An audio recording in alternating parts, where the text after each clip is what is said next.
Hello 10th graders and welcome to a whole new level, secondary level. I am sure you're all up to it, and God willing soon we will meet face to face at school. Now what I'm going to show you here is an overview of the curriculum. Curriculum is the material and the lessons that you're going to take in a subject in a given year. So this is the curriculum for this academic year 2020-2021. English will be slightly different from what it was in 9th grade. The reading skills will be a little more detailed, and this year you will take also English literature, which is a very engaging part of your curriculum. We'll talk about it later on during this video. Okay, first of all, this year you will not have grammar. Okay, that will be a relief for a lot of you. We will concentrate on three things: reading comprehension skills, writing, and finally literature. Let's begin with the reading skills that you're going to take this year. Several of them you have already taken. We will take them in more depth this year. Okay, those skills and strategies will help you better analyze a text, and they will help you know how to answer a given question. What you learned this year, you will use also in grades 11 and 12. So this is sort of a base for you. You do well in 10th grade. This year in English, you are great to go in grades 11 and 12. You won't face any sort of difficulties. So let's begin. The reading skills you're going to take. 1. Title and subtitles. What does that mean? We're going to talk about what the title means to a text. When I am talking about for example, water pollution in Lebanon. The title, what is it? Why do we write titles? The title is basically a reflection of what I am going to read in the text. As we say, it's like a condensed summary or a mini summary, a summary of 3, 4, sometimes 2 words, sometimes 1 word of what I'm going to read in the text. And these ideas, this main idea is going to be fully discussed in the coming paragraphs of the text. Subtitles, okay, let's say I'm talking about different types of pollution. My title will be different types of pollution facing Lebanon. This would be my main title. However, the subtitle will be, in each part of the article, I will say, number 1, water pollution, 2, garbage pollution, 3, air pollution. Those would be my subtitles. What's the purpose of the subtitles? The subtitle organizes and categorizes the information in the text. Of course, we're going to go into great detail with this. I will discuss it a lot with you, so don't worry. Here, I'm just giving you a quick overview. 2, we're going to talk about the thesis statement. Sometimes in a text, you do not have a thesis statement. Many times you do have a thesis statement. What I'm going to ask you is, if there's a thesis statement, identify it, tell me where it is, and copy it on your answer booklet. If there isn't a thesis statement, okay, provide one. Read the whole text and provide me with one. The thesis statement, we say it's either explicit, direct, stated. Explicit means direct and stated in the text. We see it, we know where it is. Or implicit, not directly stated by the author. You're going to have to provide your own. So the thesis is one of 2 types. Explicit, meaning stated and direct, or implicit, implied only by the author and not directly written. Types of introduction. Okay, the author uses several ways in order to introduce his or her text. Remember that in the introduction is the first part of your article, so it needs to do what? Grab the reader's attention, engage them, and make them curious to read more. So you need to do a lot of work here. I will talk to you about the methods that authors use in order to begin a text. Those are the 3 skills we're going to take now before the lesson 1. I'll tell you about them in great detail.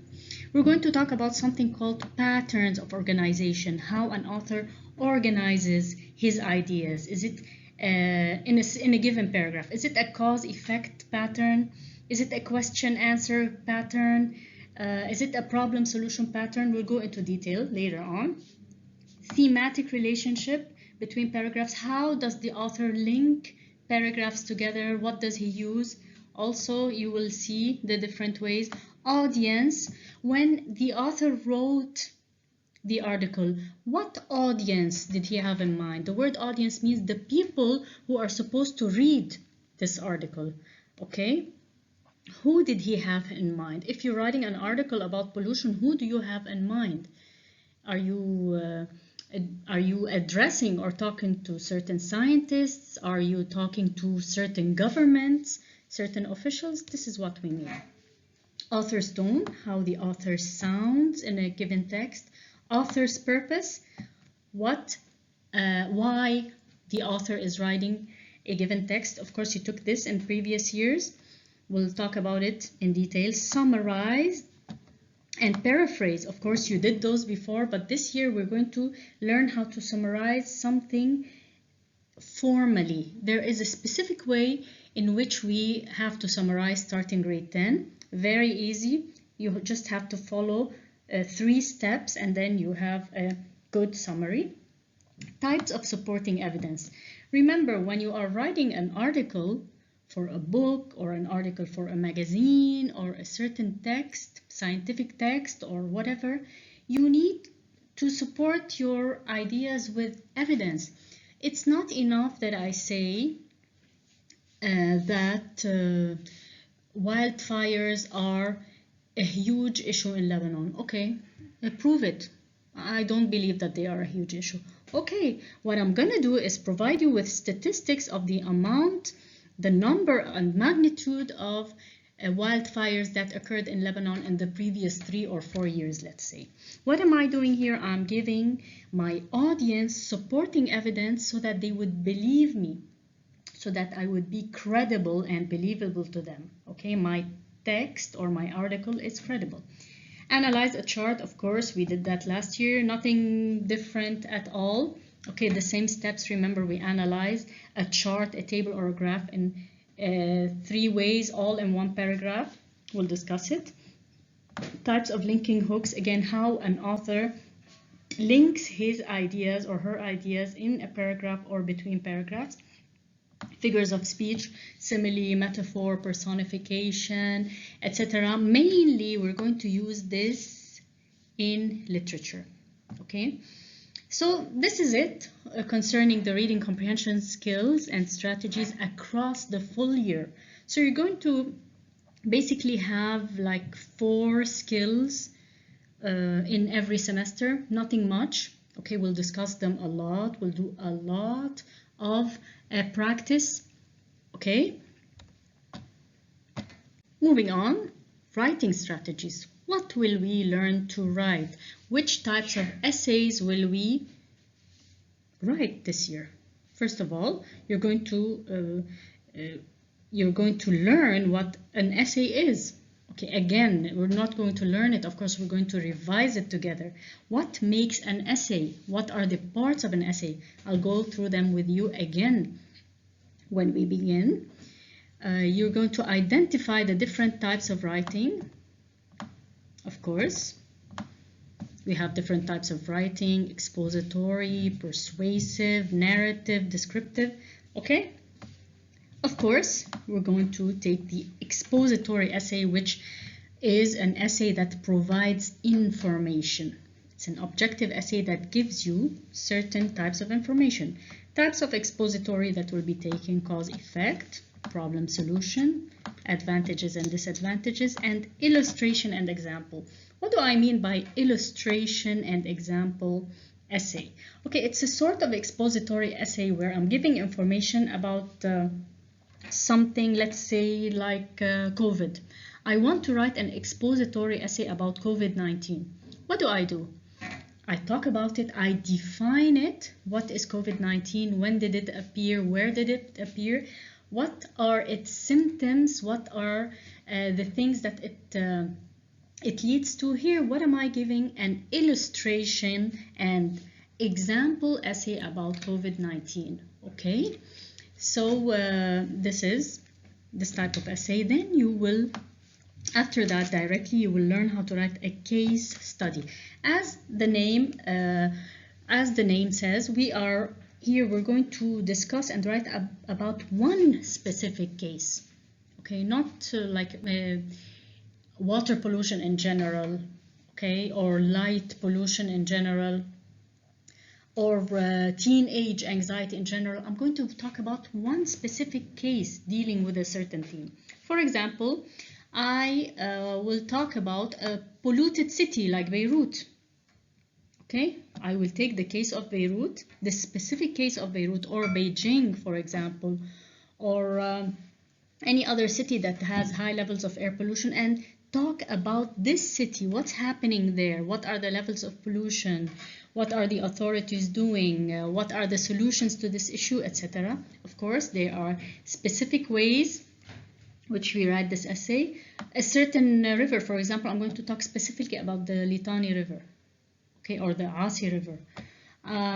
Or I might be talking about the case of one teenager who is suffering from anxiety due to too much stress at school or due to peer pressure. A teenager called James, for example. Or maybe I'm going to discuss the case of a teen suffering from online game addiction. So as you see, it's talking about one specific case related to a certain theme. We're going to take the characteristics of this case study, which is a 5-paragraph essay, and parts of it. What are its characteristics and what does each part include? Okay. Finally, we're going to take the persuasive essay. Okay, the persuasive essay is a type of essay where you are persuading the reader of a certain point of view you have. Of course, the thesis would be a good claim, your clear position on the issue discussed. For example, are you with or against plastic surgery? Are you with or against junk food? Okay, sort of controversial issues which you take a certain position on. Are you with or are you against? If you're with, you give why you're with, provide evidence, etc. You support your claim with important evidence, and then you write a strong conclusion. Of course, one more type of writing that we're going to take is going to be the short story. The short story will be included in the literature part. The short story is basically a narrative essay. Why? Because a narrative essay is a story. There are different elements of a story. I'll go through them again and again with you and talk what kind of characteristics are included, like figures of speech, senses, time, place, etc. This is the literature part. Very, very nice part of your curriculum this year. What are we going to take in literature? Classic short stories by famous authors such as Edgar Allan Poe and Kate Chopin. I'm going to give you 3 very compelling short stories, hugely famous, and you will, I guarantee you'll love them. And I'll introduce you to all of these authors. This is Shakespeare, for example. This is Edgar Allan Poe, one of my favorite writers.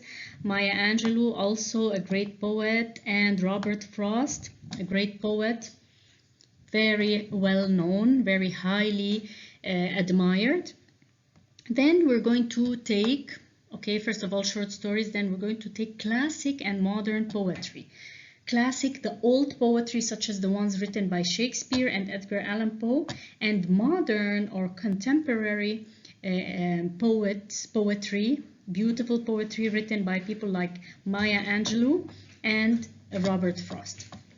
Then later on this year, we're going to take Shakespearean short stories and poetry. You'll love those too.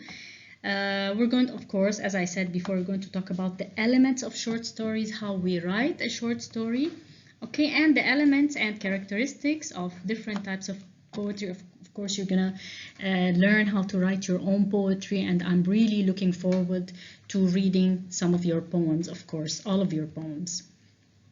So these are the parts. What we're going to start with is not literature. We're going to start with reading comprehension, and our first theme this year is going to be environmental issues. We took this last year. We're going to take it in more details this year. And we all know that as the world is advancing and modernizing, what's happening? We are using our environment, and if you want, we are abusing our environment. So many issues emerge, such as global warming. This is the big thing nowadays. Global warming, meaning the temperature is rising, causing so many effects, which we're going to talk about. Water pollution, huge issue. Noise pollution in cities. Look at the amount of electric generators, the car horns, the noise that you hear all the time. This is a type of pollution because it affects us. Garbage pollution, a huge problem, and so on. Unfortunately, Lebanon is a country facing several major environmental problems. To name just a few, I mean, we really are members of all types of pollution, unfortunately. To name just a few, sea pollution and river pollution. Look at this, the status. Look at the condition of the seas. Garbage pollution. We don't know what we're going to do with the garbage. We don't have, we're putting them in sporadic landfills. We have no idea what will happen later on. We don't have a recycling plan. Okay, we just go ahead and see what will happen next until the next disaster strikes. We will think of a solution. So this is a major issue in Lebanon. Floods. Every year, this is occurring every year when it rains. The whole country floods because first of all, it could be due to global warming. Second, because the sewage is all clogged, it's not properly cleaned, etc. And wildfires. The amount of wildfires, and by the way, now we are in wildfire season, and we have seen on TV at least the amount of wildfires that are breaking every now and then. So this brings us to our first lesson, which is about pollution of Lebanon's major coastlines. Coastlines are beaches, and the lack of safety, lack means not, the lack of safety in swimming in many of those areas. Okay, the article is a very good one. We will talk about it in detail. So the reading skills and strategies that you're going to take in chapter 1, as I said before, just 3 now: titles and subtitles, thesis, and types of introduction. So let's begin with those. Titles and subtitles, our first reading skill in grade 10. Why do we write titles? Let's begin here. The purpose of the reading skills and strategies that you will be taking this year is to help you, as I said, better comprehend and analyze a given text. First one, why do we write titles?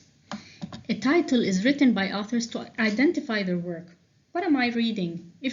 That's why what I tell you, every time you forget to write a title, what am I reading? Tell me, summarize to me in a couple of words, in 3 words, what I'm going to read. So a title is written, by authors to identify their work, place it in a certain context, and present as we said before, a mini summary of the content in order to pique here means to arouse the reader's curiosity. Sample questions, how will you be asked? The good thing about the reading skills I'm going to teach you is that I will tell you exactly how I will ask you those questions on a quiz or on a test so that you know how to answer them. Sample questions. I will tell you, for example, how does the title reflect the main idea of the above text?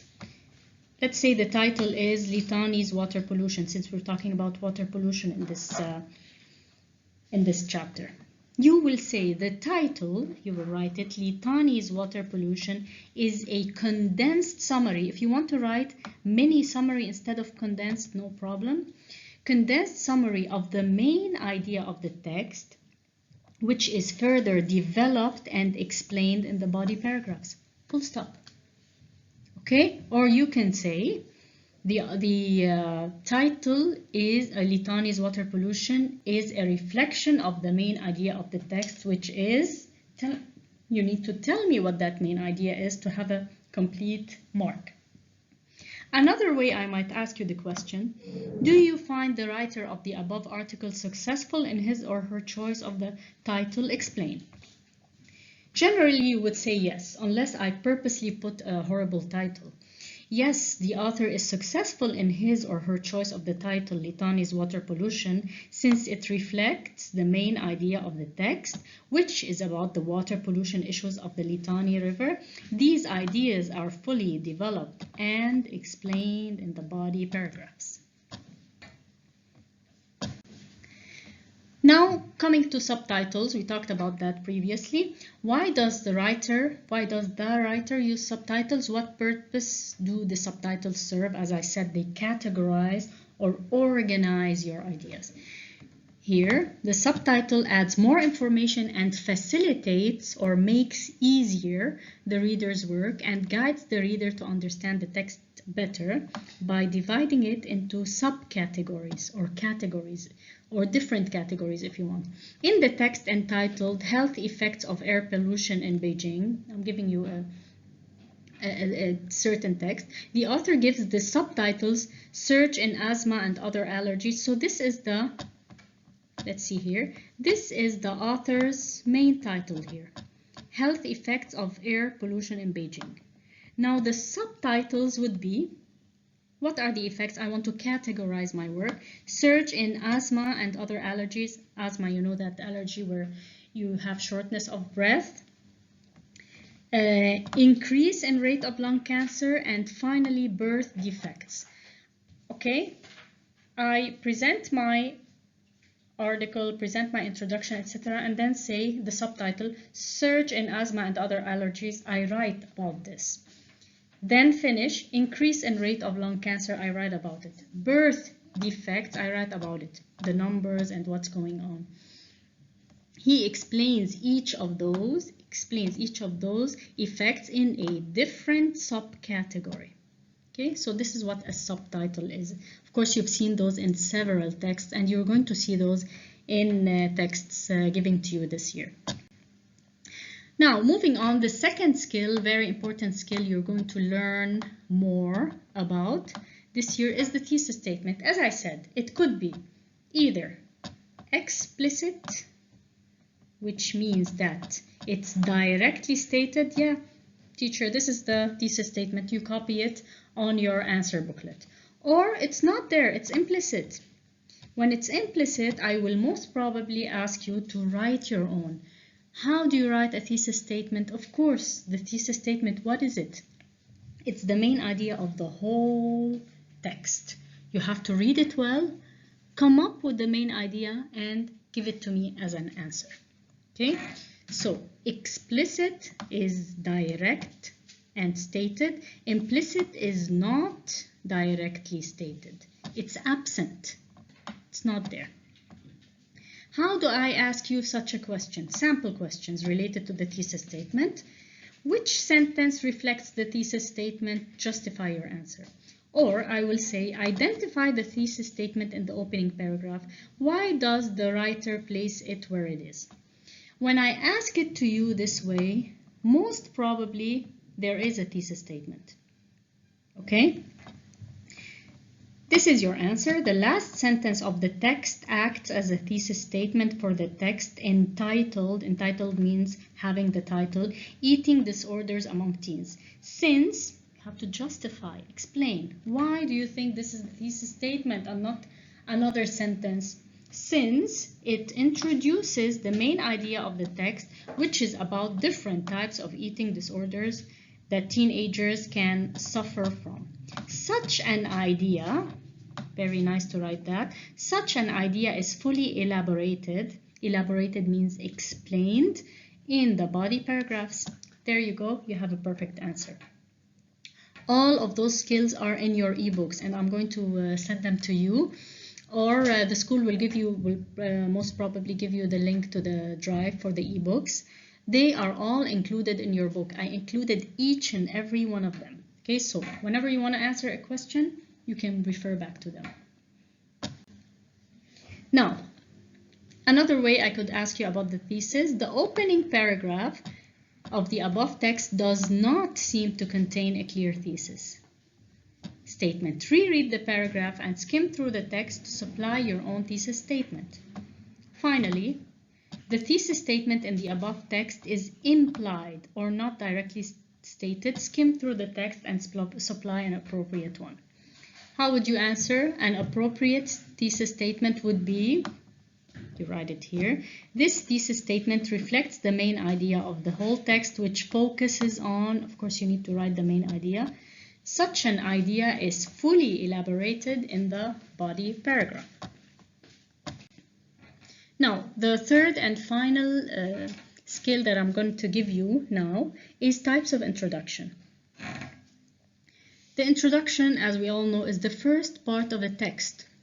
Therefore, in order to grab the reader's attention and make them become interested in the text and read on, the author must give an attractive or compelling introduction. Writers use different methods to write an introduction in order to engage the reader or attract the reader. The following are the major 5 of the most common types. These are the ones we're going to use this year. The first type of introduction is an anecdote. If you haven't heard this word before, an anecdote is like a short account or a brief story of an unusual or interesting event told usually to entertain or make a point. Let's say my article is about teenagers being addicted to social media. So I might start my article with a brief story of a girl or a boy who was suffering from addiction to social media. Like they would spend, let's say, Rita spends 12 hours on social media every day, etc. I'm telling the short story, a short story of Rita. Why do I start with such a short story or brief narration? To grab the reader's attention, of course, and to make a point, to introduce my text. So an anecdote is a short account or brief narration. 2, I might start my article with the historical introduction. Let's say I'm talking about soccer, okay? The importance of soccer in the modern world. I might start with the introduction with the history of soccer. When was soccer first played in the world, in Europe, for example? So this would be a historical introduction. 3, general to specific. Again, going back to the types of types of pollution. Let's say I'm talking about noise pollution. I would start with the general pollution in general, okay? And then, like a funnel, come to very specific ideas, and then talk about light pollution that is invading the modern world today because of too much lighting, too much artificial light in modern cities. General, pollution in general, then to the specific of light pollution. 4, very, very common type of introduction, again, interesting facts or statistics. I introduce my text with a shocking, maybe, fact. Why do I do that? To grab my reader's attention. Finally, I might start my text or my article with a series of questions. Did you know that? Okay. Are you aware that, etc. This is a very good type of introduction because it makes the reader want to search for answers of those questions in inside the text and makes them want to read more. We say arouses their curiosity. Sample questions, finally. What type of introduction does the writer use? How does this type affect the reader? Here's your answer in the text entitled Early Marriage Among Females in Developing Nations. Developing nations are nations that are not yet developed, okay, like third world nations. The author begins her article with an interesting fact. So this is my type of introduction. What's that interesting fact? You need to tell me. It's not enough just to tell me the type. Okay, so how do you know it's an interesting fact? You give me the fact, which is that 29% of girls in Bangladesh married before the age of 15 and 65% married before the age of 18. This is a shocking fact. Not only is it interesting, it's actually shocking. And make sure, please, whenever you use a statistic, it's either 100% correct, you're 100% sure of it, or please don't use it. So this is a shocking or interesting fact. Why? This method serves to capture the reader's attention. That's why they used it. Well, that's why she used it. Arouse their curiosity and introduce the main idea of the text, which is about early marriage in developing countries. Okay, first of all, you need to tell me the type of introduction, the clue, okay, that led you to say it's that type, and finally why the author uses it, okay, which is mostly this. Most of the answers you will have this for the purpose of the author. Why did he or she use? To arouse the reader's attention, capture the reader's curiosity, etc., and introduce the main idea of the text. Another way I could ask it, what is the function of the first paragraph in the above text? The first paragraph, etc., serves as an introduction. It contains the thesis statement of the text, which is fully elaborated and discussed in the body paragraphs. What purpose or purposes does the introductory paragraph serve? Here I'm not asking you for the type. I'm just asking you what purpose it serves, and we always have to write 3 purposes, just like the ones we read here in this part. 3 purposes. Okay, the introductory paragraph of the text entitled Early Marriage Among Females in Developing Countries serves to grab the reader's attention, this is 1, by providing shocking facts about the high percentage of early marriage among girls in Bangladesh. This method puts the reader in general atmosphere of the text and arouses their curiosity to read more about the topic. 3 purposes. Okay, in brief, this is like a sort of summary. In brief, by using the above mentioned methods, the introductory paragraph does all of those. Introduces the topic and gives background, arouses readers' interest, grabs their attention, puts him or her in the general atmosphere of the text. Most of the time it introduces the thesis or the main idea and prepares the reader for a thorough discussion of the ideas raised in the thesis. Okay? So this is it. This is all I want you to know for this lesson. And then we will elaborate on them further in the next chapter. Now, this is all for this week's lecture. I have uploaded a worksheet on the information given to you on the 3 skills, okay, and it's going to be about pollution related to Lebanon. For any questions, just don't hesitate to ask, please. I'm here to help. And next time, this is what we're going to do. I'm going to give you the vocab for chapter 1, which is the theme of the chapter is environmental issues, but the lesson is called Beirut Coastline Highly Polluted, Tire Safe to Swim. A very nice article, very recent article too. Okay, they're all in your ebook, of course. So until next time, take care and stay safe.